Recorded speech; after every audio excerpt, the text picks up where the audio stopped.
Moby Dick by Herman Melville, chapters 4 through 7. Chapter 4. The Counterpane. Upon waking next morning about daylight, I found Queequeg's arm thrown over me in the most loving and affectionate manner.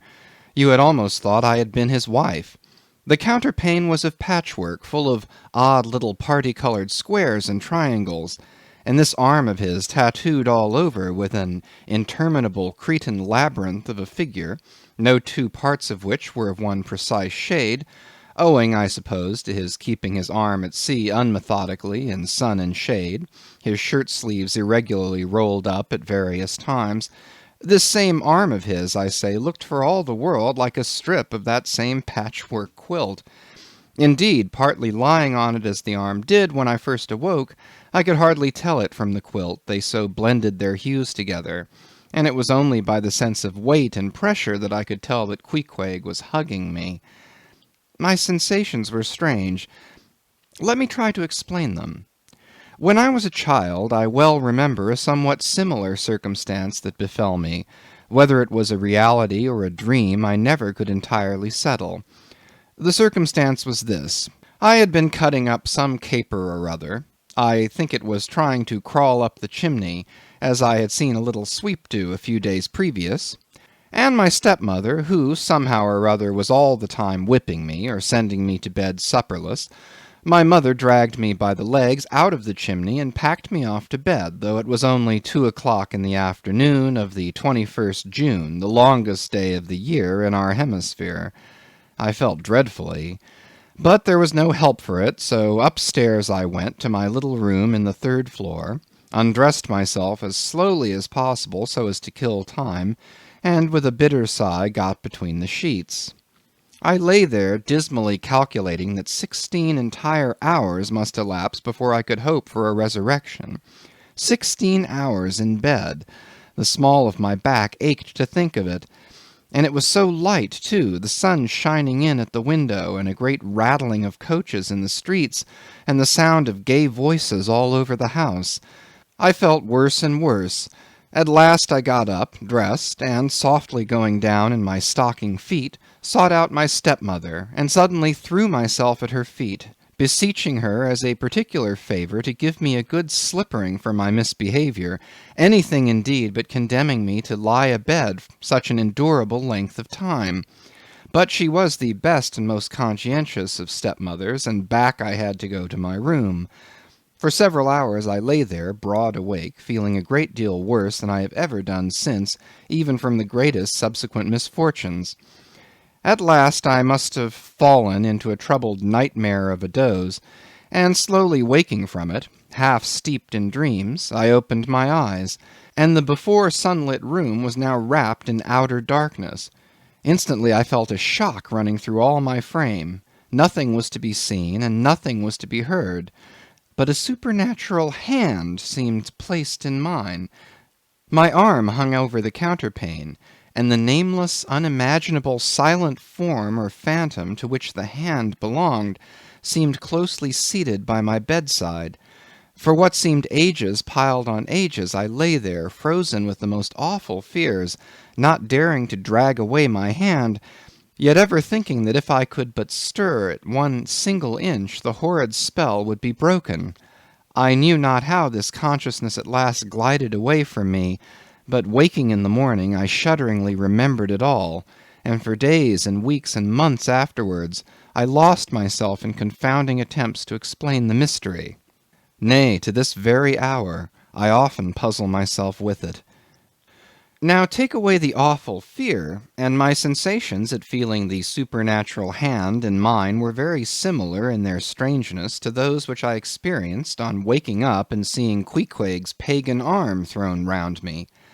But at length all the past night's events soberly recurred, one by one, in fixed reality, and then I lay only alive to the comical predicament. For though I tried to move his arm, unlock his bridegroom clasp, yet, sleeping as he was, he still hugged me tightly, as though naught but death should part us twain. I now strove to rouse him. "Queequeg!" But his only answer was a snore. I then rolled over, my neck feeling as if it were in a horse collar, and suddenly felt a slight scratch. Throwing aside the counterpane, there lay the tomahawk, sleeping by the savage's side, as if it were a hatchet-faced baby. A pretty pickle, truly, thought I. A bed here in a strange house in broad day with a cannibal and a tomahawk. Queequeg! In the name of goodness, Queequeg, wake! At length, by dint of much wriggling and loud and incessant expostulations upon the unbecomingness of his hugging a fellow male in that matrimonial sort of style, I succeeded in extracting a grunt, and presently he drew back his arm, shook himself all over like a Newfoundland dog just from the water, and sat up in bed, stiff as a pikestaff, looking at me, and rubbing his eyes as if he did not altogether remember how I came to be there, though a dim consciousness of knowing something about me seemed slowly dawning over him.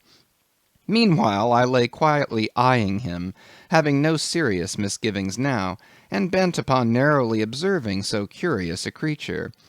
When at last his mind seemed made up touching the character of his bedfellow, and he became, as it were, reconciled to the fact, he jumped out upon the floor, and by certain signs and sounds gave me to understand that, if it pleased me, he would dress first, and then leave me to dress afterward, leaving the whole apartment to myself.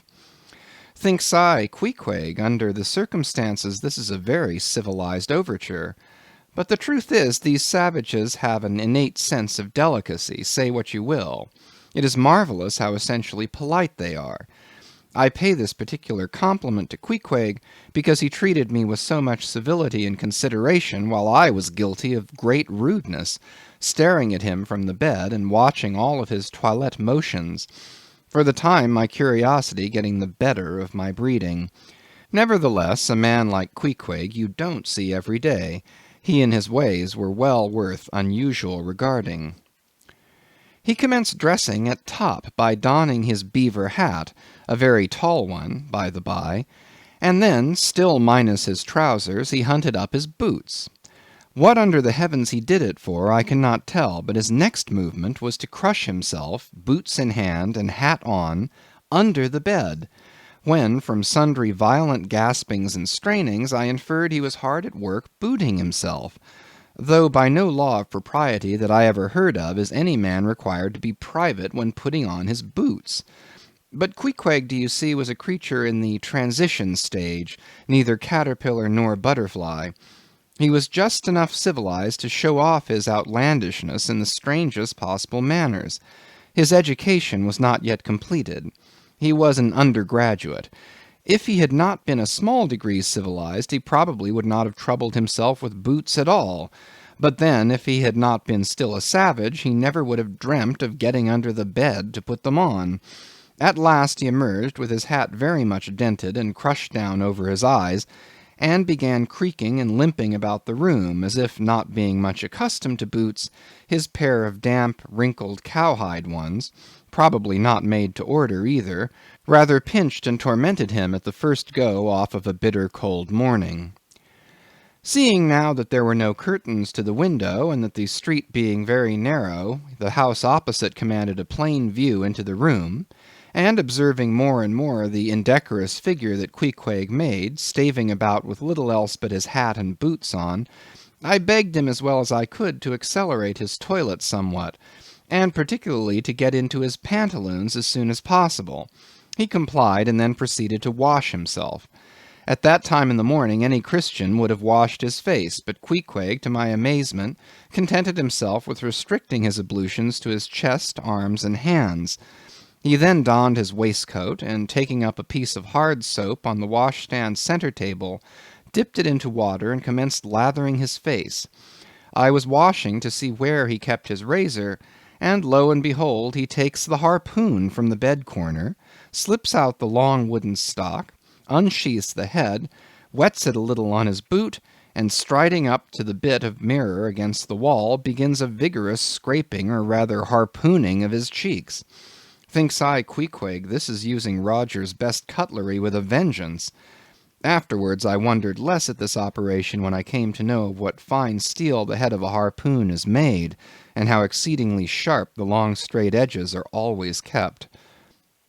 The rest of his toilet was soon achieved, and he proudly marched out of the room, wrapped up in his great pilot monkey jacket, and sporting his harpoon like a marshal's baton. Chapter 5. Breakfast. I quickly followed suit, and descending into the bar-room accosted the grinning landlord very pleasantly. I cherished no malice toward him, though he had been skylarking with me not a little in the matter of my bedfellow. However, a good laugh is a mighty good thing, and rather too scarce a good thing, the more's the pity. So if any one man in his own proper person affords stuff for a good joke to anybody, let him not be backward, but let him cheerfully allow himself to spend and be spent in that way. And the man that has anything bountifully laughable about him, be sure there is more in that man than you perhaps think for. The bar-room was now full of the boarders who had been dropping in the night previous, and whom I had not as yet had a good look at. They were nearly all whalemen, chief mates, and second mates, and third mates, and sea carpenters, and sea coopers, and sea blacksmiths, and harpooneers, and shipkeepers. A brown and brawny company with bosky beards, an unshorn shaggy set, all wearing monkey jackets for morning gowns. You could pretty plainly tell how long each one had been ashore. This young fellow's healthy cheek is like a sun-toasted pear in hue, and would seem to smell almost as musky. He can not have been 3 days landed from his Indian voyage. That man next him looks a few shades lighter. You might say a touch of satin wood is in him. In the complexion of a third still lingers a tropic tawn, but slightly bleached withal. He, doubtless, has tarried whole weeks ashore. But who could show a cheek like Queequeg, which, barred with various tints, seemed, like the Andes' western slope, to show forth in one array contrasting climates, zone by zone. "Grub, ho!" now cried the landlord, flinging open a door, and in we went to breakfast. They say that men who have seen the world thereby become quite at ease in manner, quite self-possessed in company. Not always, though. Ledyard, the great New England traveller, and Mungo Park, the Scotch one, of all men they possess the least assurance in the parlour. But perhaps the mere crossing of Siberia in a sledge drawn by dogs, as Ledyard did, or the taking of a long solitary walk on an empty stomach in the negro heart of Africa, which was the sum of poor Mungo's performances, this kind of travel, I say, may not be the very best mode of attaining a high social polish. Still, for the most part, that sort of thing is to be had anywhere. These reflections just here are occasioned by the circumstance that after we were all seated at the table, and I was preparing to hear some good stories about whaling, to my no small surprise, nearly every man maintained a profound silence. And not only that, but they looked embarrassed. Yes, here were a set of sea-dogs, many of whom, without the slightest bashfulness, had boarded great whales on the high seas, entire strangers to them, and duelled them dead without winking, and yet here they sat at a social breakfast-table, all of the same calling, all of kindred tastes, looking round as sheepishly at each other as though they had never been out of sight of some sheepfold among the Green Mountains. A curious sight, these bashful bears, these timid warrior whalemen. But as for Queequeg, why, Queequeg sat there among them, at the head of the table too, it so chanced, as cool as an icicle. To be sure, I cannot say much for his breeding. His greatest admirer could not have cordially justified his bringing his harpoon into breakfast with him, and using it there without ceremony, reaching over the table with it to the imminent jeopardy of many heads, and grappling the beefsteaks toward him.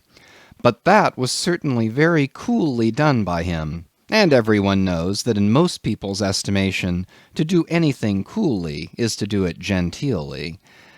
We will not speak of all Queequeg's peculiarities here, how he eschewed coffee and hot rolls, and applied his undivided attention to beefsteaks done rare. Enough that when breakfast was over he withdrew like the rest into the public room, lighted his tomahawk pipe, and was sitting there quietly digesting and smoking with his inseparable hat on, when I sallied out for a stroll. Chapter 6. The Street. If I had been astonished at first catching a glimpse of so outlandish an individual as Queequeg circulating among the polite society of a civilized town, that astonishment soon departed upon taking my first daylight stroll through the streets of New Bedford. In thoroughfares nigh the docks, any considerable seaport will frequently offer to view the queerest looking nondescripts from foreign parts.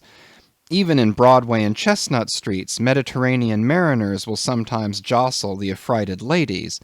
Regent Street is not unknown to Lascars and Malays, and at Bombay, in the Apollo Green, live Yankees have often scared the natives. But New Bedford beats all Water Street and Wapping.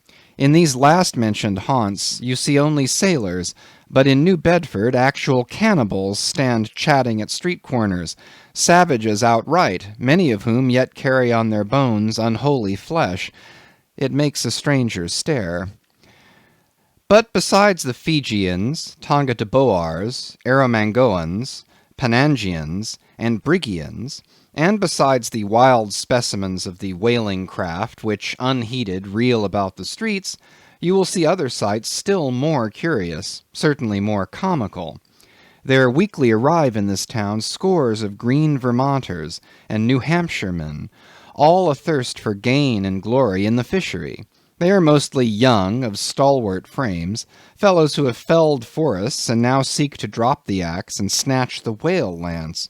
Many are as green as the green mountains whence they came. In some things you would think them but a few hours old. Look there, that chap strutting round the corner. He wears a beaver hat and swallow-tailed coat, girdled with a sailor belt and sheath knife. Here comes another with a southwester and a bombazine cloak. No town-bred dandy will compare with a country-bred one. I mean a downright bumpkin dandy. A fellow that, in the dog days, will mow his 2 acres in buckskin gloves for fear of tanning his hands. Now, when a country dandy like this takes it into his head to make a distinguished reputation and joins the great whale fishery, you should see the comical things he does upon reaching the seaport. In bespeaking his sea outfit, he orders bell-buttons to his waistcoats, straps to his canvas trousers. Ah, poor hayseed, how bitterly will burst those straps in the first howling gale, when thou art driven, straps, button, and all, down the throat of the tempest. But think not that this famous town has only harpooneers, cannibals, and bumpkins to show her visitors. Not at all. Still New Bedford is a queer place. Had it not been for us whalemen, that tract of land would this day perhaps have been in as howling condition as the coast of Labrador. As it is, parts of her back country are enough to frighten one, they look so bony. The town itself is perhaps the dearest place to live in all New England. It is a land of oil, true enough, but not like Canaan, a land also of corn and wine. The streets do not run with milk, nor in the springtime do they pave them with fresh eggs. Yet in spite of this, nowhere in all America will you find more patrician-like houses, parks and gardens more opulent than in New Bedford. Whence came they? How planted upon this once scraggy scoria of a country? Go and gaze upon the iron emblematical harpoons round yonder lofty mansion, and your question will be answered. Yes, all these brave houses and flowery gardens came from the Atlantic, Pacific, and Indian Ocean. One and all they were harpooned and dragged up hither from the bottom of the sea.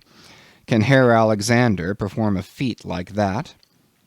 In New Bedford, fathers, they say, give whales for dowers to their daughters, and portion off their nieces with a few porpoises apiece.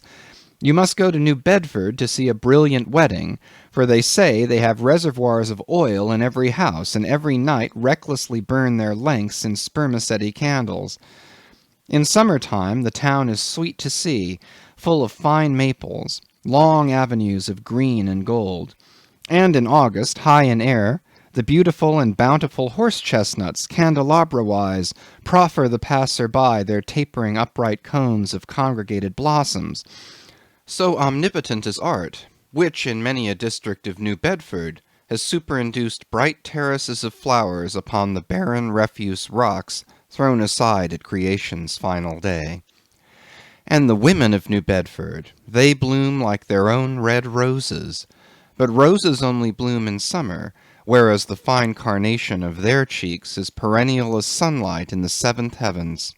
Elsewhere match that bloom of theirs ye cannot, save in Salem, where, they tell me, the young girls breathe such musk, their sailor sweethearts smell them miles offshore, as though they were drawing nigh the odorous Moluccas instead of the puritanic sands. Chapter 7. The Chapel. In this same New Bedford there stands a whaleman's chapel, and few are the moody fishermen shortly bound for the Indian Ocean or Pacific who fail to make a Sunday visit to the spot. I am sure that I did not. Returning from my first morning stroll, I again sallied out upon this special errand. The sky had changed from clear, sunny cold to driving sleet and mist. Wrapping myself in my shaggy jacket of the cloth called bearskin, I fought my way against the stubborn storm. Entering, I found a small scattered congregation of sailors and sailors' wives and widows. A muffled silence reigned, only broken at times by the shrieks of the storm. Each silent worshipper seemed purposely sitting apart from the other, as if each silent grief were insular and incommunicable. The chaplain had not yet arrived, and there these silent islands of men and women sat steadfastly eyeing several marble tablets with black borders masoned into the walls on either side of the pulpit. 3 of them ran something like the following, but I do not pretend to quote. Sacred to the memory of John Talbot, who, at the age of 18, was lost overboard near the Isle of Desolation, off Patagonia, November 1st, 1836. This tablet is erected to his memory by his sister. Sacred to the memory of Robert Long, Willis Ellery, Nathan Coleman, Walter Canny, Seth Macy, and Samuel Gleig, forming one of the boat's crews of the ship Eliza, who were towed out of sight by a whale on the offshore ground in the Pacific, December 31st, 1839. This marble is here placed by their surviving shipmates. Sacred to the memory of the late Captain Ezekiel Hardy, who, in the bows of his boat, was killed by a sperm whale on the coast of Japan, August 3rd, 1833. This tablet is erected to his memory by his widow.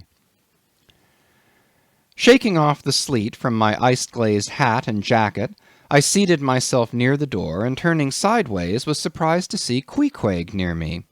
Affected by the solemnity of the scene, there was a wondering gaze of incredulous curiosity in his countenance. This savage was the only person present who seemed to notice my entrance, because he was the only one who could not read, and therefore was not reading those frigid inscriptions on the wall. Whether any of the relatives of the seamen whose names appeared there were now among the congregation, I knew not, but so many are the unrecorded accidents in the fishery, and so plainly did several women present wear the countenance, if not the trappings, of some unceasing grief, that I feel sure that here before me were assembled those in whose unhealing hearts the sight of those bleak tablets sympathetically caused the old wounds to bleed afresh. Oh, ye whose dead lie buried beneath the green grass, who, standing among flowers, can say, Here, here lies my beloved, you know not the desolation that broods in bosoms like these. What bitter blanks in those black-bordered marbles which cover no ashes! What despair in those immovable inscriptions! What deadly voids and unbidden infidelities in the lines that seem to gnaw upon all faith, and refuse resurrections to the beings who have placelessly perished without a grave! As well might those tablets stand in the cave of Elephanta as here. In what census of living creatures the dead of mankind are included, why it is that a universal proverb says of them that they tell no tales, though containing more secrets than the Goodwin Sands, how it is that to his name who yesterday departed for the other world we prefix so significant and infidel a word, and yet do not thus entitle him if he but embarks for the remotest Indies of this living earth, why the life insurance companies pay death forfeitures upon immortals, In what eternal unstirring paralysis and deadly hopeless trance yet lies antique Adam, who died 60 round centuries ago? How it is that we still refuse to be comforted for those who we nevertheless maintain are dwelling in unspeakable bliss? Why all the living so strive to hush all the dead? Wherefore but the rumour of a knocking in a tomb will terrify a whole city? All these things are not without their meanings. But faith, like a jackal, feeds among the tombs, and even from these dead doubts she gathers her most vital hope. It needs scarcely be told with what feelings on the eve of a Nantucket voyage I regarded those marble tablets, and by the murky light of that darkened doleful day read the fate of the whaleman who had gone before me. Yes, Ishmael, the same fate may be thine. But somehow I grew merry again. Delightful inducements to embark. Fine chance for promotion, it seems. Aye, a stove boat will make me an immortal by brevet. Yes, there is death in this business of whaling, a speechlessly quick, chaotic bundling of a man into eternity. But what then? Methinks we have hugely mistaken this matter of life and death. Methinks that what they call my shadow here on earth is my true substance. Methinks that in looking at things spiritual we are too much like oysters, observing the sun through the water, and thinking that thick water the thinnest of air. Methinks my body is but the lees of my better being. In fact, take my body who will. Take it, I say. It is not me. And therefore 3 cheers for Nantucket, and come a stove boat and stove body when they will, for stave my soul, Jove himself cannot. End of chapters 4 through 7. Chapter 8. The Pulpit. I had not been seated very long ere a man of a certain venerable robustness entered. Immediately as the storm-pelted door flew back upon admitting him, a quick, regardful eyeing of him by all of the congregation sufficiently attested that this fine old man was the chaplain. Yes, it was the famous Father Mapple, so called by the whalemen, among whom he was a very great favourite. He had been a sailor and a harpooneer in his youth, but for many years past had dedicated his life to the ministry. At the time I now write of, Father Mapple was in the hardy winter of a healthy old age, that sort of old age which seems merging into a second flowering youth, for among all the fissures of his wrinkles there shone certain mild gleams of a newly developing bloom, the spring verdure peeping forth even beneath February's snow. No one having previously heard his history could for the first time behold Father Mapple without the utmost interest, because there were certain engrafted clerical peculiarities about him imputable to that adventurous maritime life he had led. When he entered, I observed that he carried no umbrella, and certainly had not come in his carriage, for his tarpaulin hat ran down with melting sleet, and his great pilot cloth jacket seemed almost to drag him to the floor with the weight of the water it had absorbed. However, hat and coat and overshoes were one by one removed, and hung up in a little space in an adjacent corner, when, arrayed in a decent suit, he quietly approached the pulpit. Like most old-fashioned pulpits, it was a very lofty one, and since a regular stairs to such a height would, by its long angle with the floor, seriously contract the already small area of the chapel, the architect, it seemed, had acted upon the hint of Father Mapple, and finished the pulpit without a stairs, substituting a perpendicular side ladder, like those used in mounting a ship from a boat at sea. The wife of a whaling captain had provided the chapel with a handsome pair of red-worsted man-ropes for this ladder, which, being itself nicely headed and stained with a mahogany colour, the whole contrivance, considering what manner of chapel it was, seemed by no means in bad taste.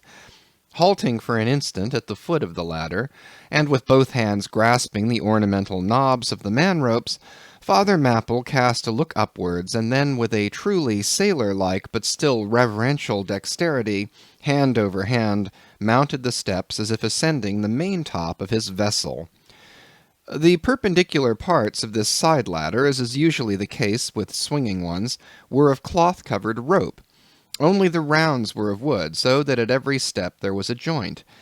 At my first glimpse of the pulpit it had not escaped me that however convenient for a ship, these joints in the present instance seemed unnecessary, for I was not prepared to see Father Mapple, after gaining the height, slowly turn round, and stooping over the pulpit, deliberately drag up the ladder step by step, till the whole was deposited within, leaving him impregnable in his little Quebec.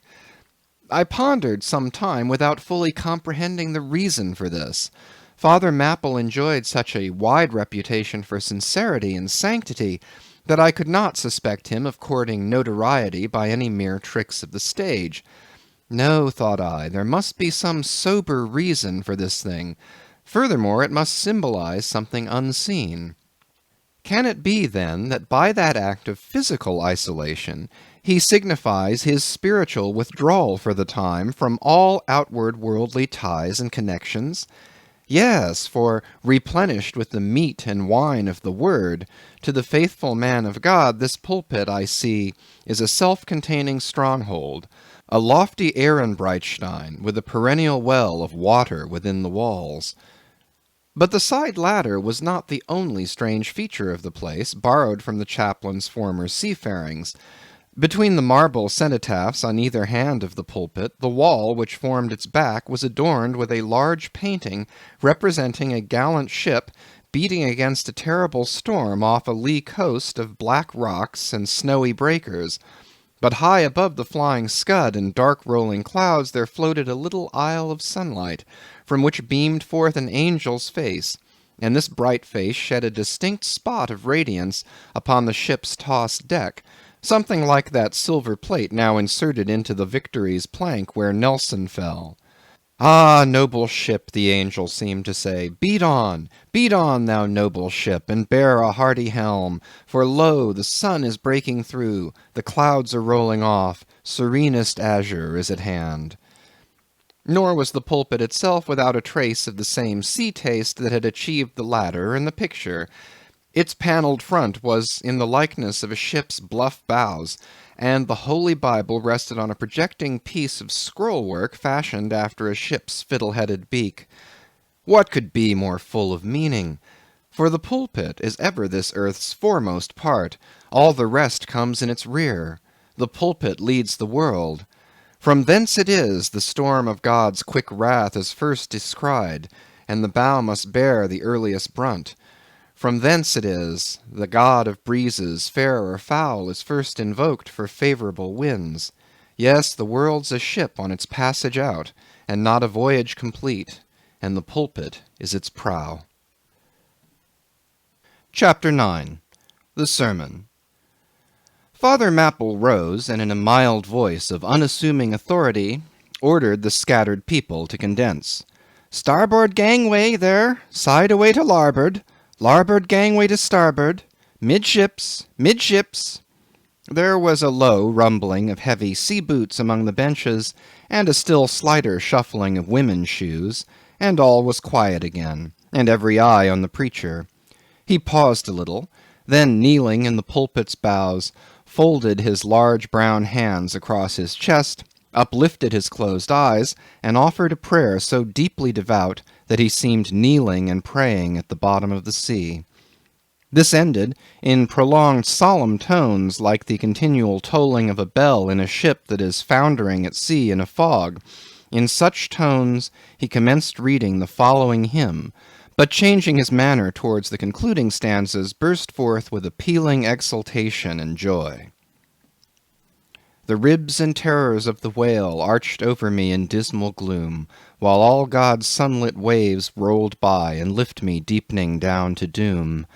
I saw the opening maw of hell with endless pains and sorrows there, which none but they that feel can tell. Oh, I was plunging to despair. In black distress I called my God, when I could scarce believe him mine. He bowed his ear to my complaints, no more the whale did me confine. With speed he flew to my relief, as on a radiant dolphin borne. Awful yet bright as lightning shone the face of my deliverer God.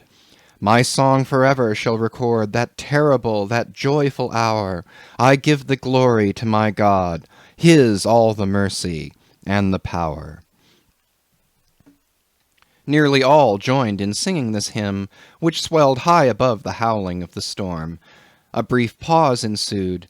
The preacher slowly turned over the leaves of the Bible, and at last, folding his hand down on the proper page, said, "Beloved shipmates, clinch the last verse of the first chapter of Jonah. And God had prepared a great fish to swallow up Jonah. Shipmates, this book, containing only 4 chapters, 4 yarns, is one of the smallest strands in the mighty cable of the Scriptures. Yet what depths of the soul does Jonah's deep sea line sound? What a pregnant lesson to us is this prophet! What a noble thing is that canticle in the fish's belly! How billow-like and boisterously grand! We feel the flood surging over us. We sound with him to the kelpy bottom of the waters. Seaweed and all the slime of the sea is about us. But what is the lesson that this book of Jonah teaches? Shipmates, it is a 2-stranded lesson. A lesson to us all as sinful men, and a lesson to me as a pilot of the living God. As sinful men, it is a lesson to us all because it is the story of the sin, hard-heartedness, suddenly awakened fears, the swift punishment, repentance, prayers, and finally the deliverance and joy of Jonah. As with all sinners among men, the sin of this son of Amittai was in his willful disobedience to the command of God. Never mind now what that command was or how conveyed, which he found a hard command. But all things that God would have us do are hard for us to do. Remember that. And hence he oftener commands us than endeavors to persuade. And if we obey God, we must disobey ourselves. And it is in this disobeying ourselves wherein the hardness of obeying God consists. With this sin of disobedience in him, Jonah still further flouts at God by seeking to flee from him. He thinks that a ship made by men will carry him into countries where God does not reign, but only the captains of this earth. He skulks about the wharves of Joppa and seeks a ship that's bound for Tarshish. There lurks perhaps a hitherto unheeded meaning here. By all accounts, Tarshish could have been no other city than the modern Cadiz. That's the opinion of learned men. And where is Cadiz, shipmates? Cadiz is in Spain, as far by water from Joppa as Jonah could possibly have sailed in those ancient days when the Atlantic was an almost unknown sea, because Joppa, the modern Jaffa, shipmates, is on the most easterly coast of the Mediterranean, the Syrian, and Tarshish or Cadiz more than 2,000 miles to the westward from that, just outside the Straits of Gibraltar. See ye not then, shipmates, that Jonah sought to flee world-wide from God? Miserable man!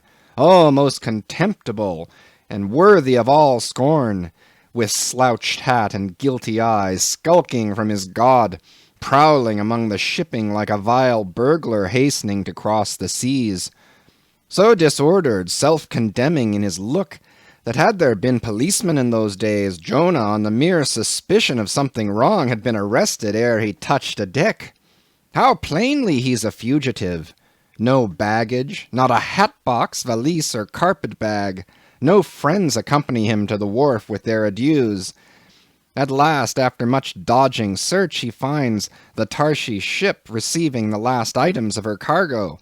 And as he steps on board to see its captain in the cabin, all the sailors, for the moment, desist from hoisting in the goods to mark the stranger's evil eye.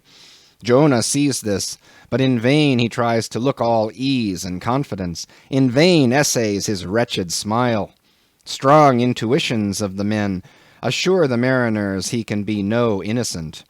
In their gamesome but still serious way, one whispers to the other, "Jack, he's robbed a widow," or "Joe, d'ye mark him? He's a bigamist," or "Harry, lad, I guess he's the adulterer that broke jail in old Gomorrah, or belike one of the missing murderers from Sodom." Another runs to read the bill that's stuck against the spile upon the wharf to which the ship is moored, offering 500 gold coins for the apprehension of a parricide, and containing a description of his person. He reads and looks from Jonah to the bill, while all his sympathetic shipmates now crowd round Jonah, prepared to lay their hands upon him. Frightened Jonah trembles, and summoning all his boldness to his face, only looks so much the more a coward. He will not confess himself suspected, but that itself is strong suspicion.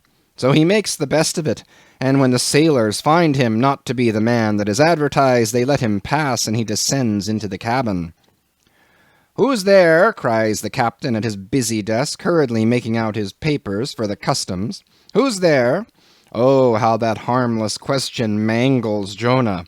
For the instant he almost turns to flee again, but he rallies. "I seek a passage in this ship to Tarshish. How soon sail ye, sir?" Thus far the busy captain had not looked up to Jonah, though the man now stands before him, but no sooner does he hear that hollow voice than he darts a scrutinizing glance. "We sail with the next coming tide," at last he slowly answered, still intently eyeing him. "No sooner, sir?" "Soon enough for any honest man that goes a passenger." "Ha! Jonah, that's another stab." But he swiftly calls away the captain from the scent. "I'll sail with ye," he says. "The passage money, how much is that? I'll pay now." For it is particularly written, shipmates, as if it were a thing not to be overlooked in this history, that he paid the fare thereof ere the craft did sail. And taken with the context, this is full of meaning. Now Jonah's captain, shipmates, was one whose discernment detects crime in any, but whose cupidity exposes it only in the penniless. In this world, shipmates, sin that pays its way can travel freely, and without a passport, whereas virtue, if a pauper, is stopped at all frontiers. So Jonah's captain prepares to test the length of Jonah's purse, ere he judge him openly. He charges him thrice the usual sum, and it's assented to. Then the captain knows that Jonah is a fugitive, but at the same time resolves to help a flight that paves its rear with gold. Yet when Jonah fairly takes out his purse, prudent suspicion still molests the captain. He rings every coin to find a counterfeit. "Not a forger, anyway," he mutters, and Jonah is put down for his passage. "Point out my stateroom, sir," says Jonah now. "I'm travel-weary. I need sleep." "Thou look'st like it," says the captain. "There's thy room." Jonah enters, and would lock the door, but the lock contains no key. Hearing him foolishly fumbling there, the captain laughs slowly to himself, and mutters something about the doors of convicts' cells being never allowed to be locked within. All dressed and dusty as he is, Jonah throws himself into his berth, and finds the little stateroom ceiling almost resting on his forehead. The air is close, and Jonah gasps. Then, in that contracted hole, sunk too beneath the ship's waterline, Jonah feels the heralding presentiment of that stifling hour when the whale shall hold him in the smallest of his bowels' wards. Screwed at its axis against the side, a swinging lamp slightly oscillates in Jonah's room, and the ship heeling over towards the wharf, with the weight of the last bales received, the lamp, flame and all, though in slight motion, still maintains a permanent obliquity with reference to the room, though in truth infallibly straight itself, it but made obvious the false lying levels among which it hung. The lamp alarms and frightens Jonah, as lying in his berth his tormented eyes roll round the place, and this thus far successful fugitive finds no refuge for his restless glance. But that contradiction in the lamp more and more appalls him. The floor, the ceiling, and the side are all awry.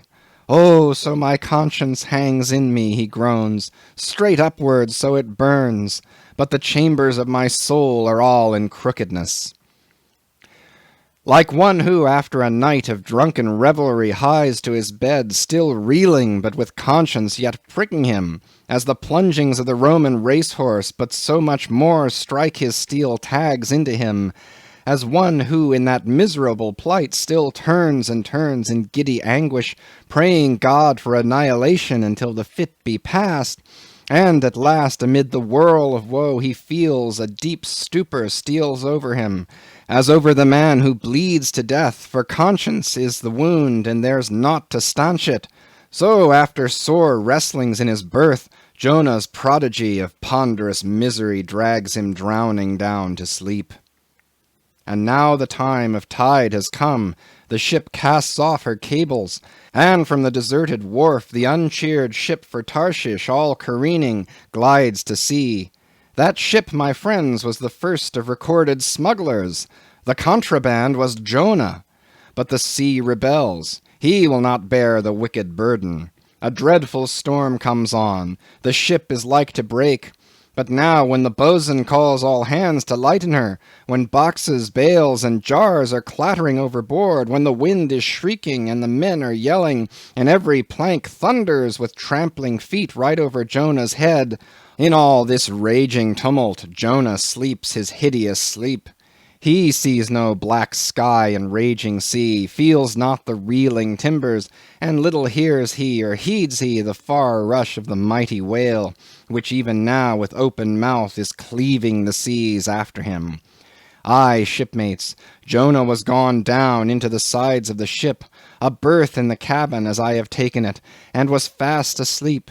But the frightened master comes to him, and shrieks in his dead ear, "What meanest thou, O sleeper? Arise!" Startled from his lethargy by that direful cry, Jonah staggers to his feet, and stumbling to the deck, grasps a shroud to look out upon the sea. But at that moment he is sprung upon by a panther billow leaping over the bulwarks. Wave after wave thus leaps onto the ship, and finding no speedy vent, runs roaring fore and aft, till the mariners come nigh to drowning while yet afloat. And ever, as the white moon shows her affrighted face from the steep gullies in the blackness overhead, aghast Jonah sees the rearing bowsprit pointing high upward, but soon beat downward again towards the tormented deep. Terrors upon terrors run shouting through his soul. In all his cringing attitudes, the god fugitive is now too plainly known. The sailors mark him. More and more certain grow their suspicions of him, and at last, fully to test the truth, by referring the whole matter to high heaven, they fall to casting lots, to see for whose cause this great tempest was upon him. The lot is Jonah's. That discovered, then how furiously they mob him with their questions. What is thine occupation? Whence comest thou? Thy country? What people? But mark now, shipmates, the behavior of poor Jonah. The eager mariners but ask him who he is and where from, whereas they not only receive an answer to those questions, but likewise another answer to a question not put by them, but the unsolicited answer is forced from Jonah by the hard hand of God that is upon him. I am a Hebrew, he cries, and then, I fear the Lord God of heaven who hath made the sea and the dry land. Fear him, O Jonah. Aye, well mightst thou fear the Lord God then. Straightway he now goes on to make a full confession, whereupon the mariners became more and more appalled, but still are pitiful. For when Jonah, not yet supplicating God for mercy, since he but too well knew the darkness of his deserts, when wretched Jonah cries out to them to take him and cast him forth into the sea, for he knew that it was for his sake this great tempest was upon them, they mercifully turn from him, and seek by other means to save the ship. But all in vain. The indignant gale howls louder, and then, with one hand raised invokingly to God, with the other they not unreluctantly lay hold of Jonah. And now behold Jonah taken up as an anchor and dropped into the sea, when instantly an oily calmness floats out from the east, and the sea is still as Jonah carries down the gale with him, leaving smooth water behind. He goes down in a whirling heart of such a masterless commotion that he scarce heeds the moment when he drops seething into the yawning jaws awaiting him, and the whale shoots too all his ivory teeth, like so many white bolts upon his prison. Then Jonah prayed unto the Lord out of the fish's belly. But observe his prayer, and learn a weighty lesson. For sinful as he is, Jonah does not weep and wail for direct deliverance. He feels that his dreadful punishment is just. He leaves all his deliverance to God, contenting himself with this, that spite of all his pains and pangs he will still look towards his holy temple. And here, shipmates, is true and faithful repentance, not clamorous for pardon, but grateful for punishment. And how pleasing to God was this conduct in Jonah is shown in the eventual deliverance of him from the sea and the whale. Shipmates, I do not place Jonah before you to be copied for his sin, but I do place him before you as a model for repentance. Sin not, but if you do, take heed to repent of it like Jonah. While he was speaking these words, the howling of the shrieking, slanting storm without seemed to add new power to the preacher, who, when describing Jonah's sea storm, seemed tossed by a storm himself. His deep chest heaved as with a groundswell, his tossed arms seemed the warring elements at work, and the thunders that rolled away from off his swarthy brow, and the light leaping from his eye, made all his simple hearers look on him with a quick fear that was strange to them. There now came a lull in his look as he silently turned over the leaves of the book once more, and at last, standing motionless, with closed eyes, for the moment seemed communing with God and himself. But again he leaned towards the people, and bowing his head lowly with an aspect of the deepest yet manliest humility, he spake these words.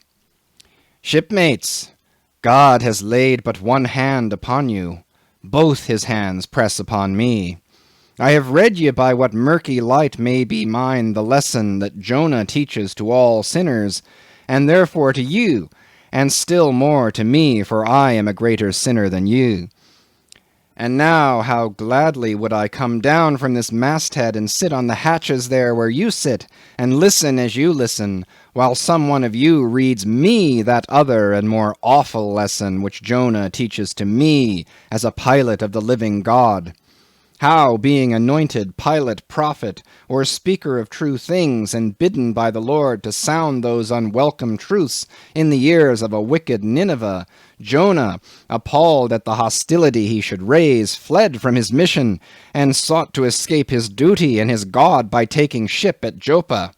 But God is everywhere. Tarshish he never reached.